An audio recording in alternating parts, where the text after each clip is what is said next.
Okay, so now we get to the Five of Wands, the Lord of Strife.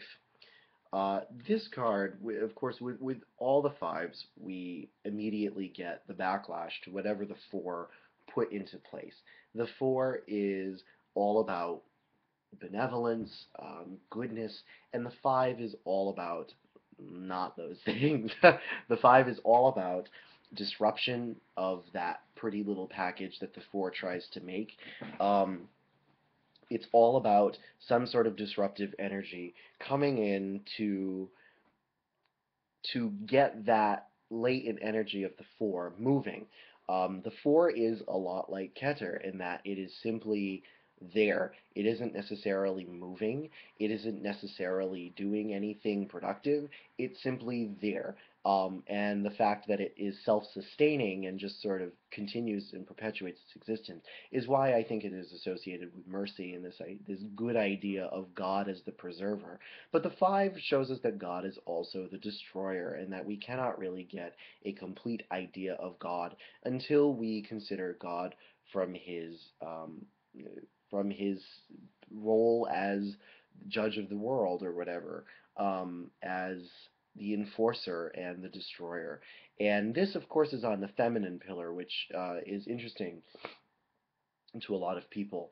It's where we get the idea of Kali being the consort of Shiva, um, that the feminine can also be very destructive, that the feminine is in some ways more destructive than the masculine, because of course the feminine, in allowing duality to exist, allows for destruction, allows for death, allows for things to change and grow.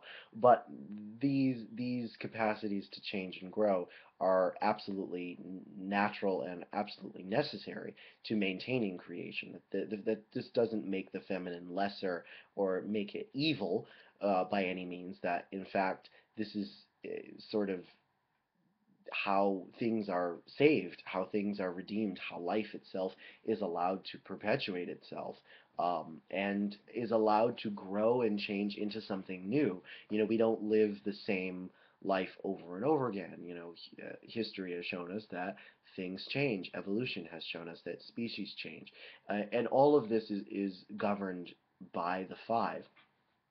So with the Five of Wands, this for me, I have come to associate the five, and perhaps it's because Alistair talked so much about how this card really resonates with him in his role as uh, the Great Beast, as a person who challenges traditional modes of thinking, traditional hierarchies, traditional philosophies, theologies, etc. The five is all about the upstart, the guy or person or woman who uh, kind of just jabs at an idea, even though other people don't want them to.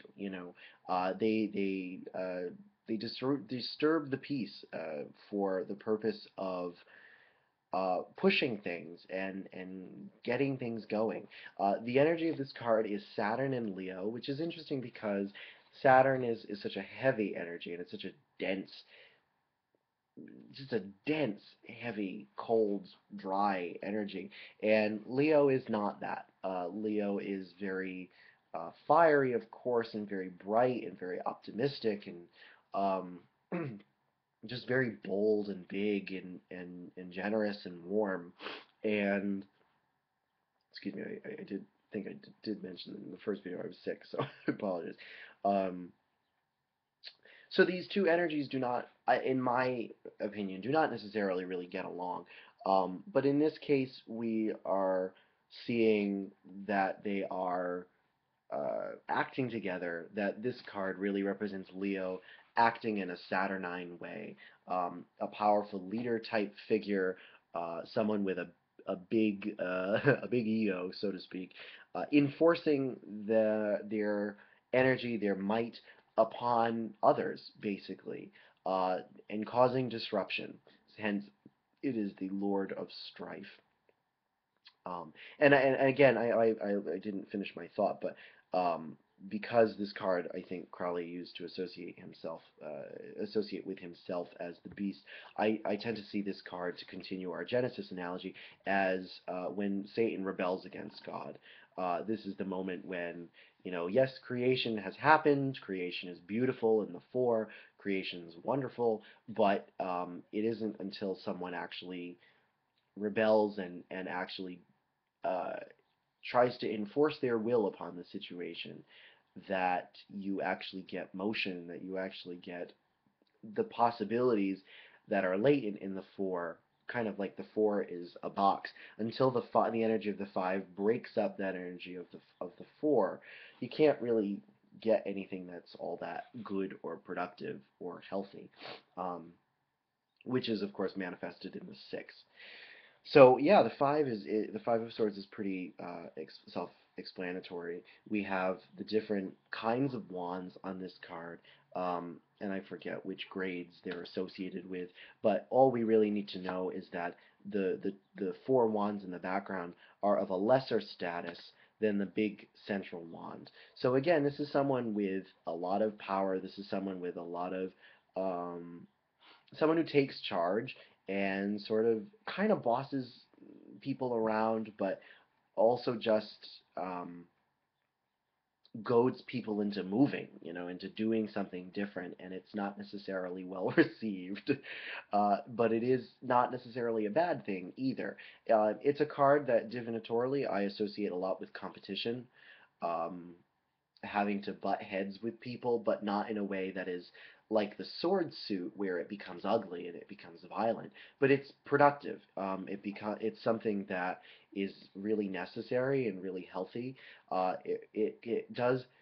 Ooh, excuse me. It does represent conflict and difficulty of some kind, but it isn't necessarily bad, and I think that's important to remember about the Five of Wands. It is not the Five of Swords. They are similar energies, but they are not. They are certainly not the same. So yeah, so next we'll move on to the Six of Wands.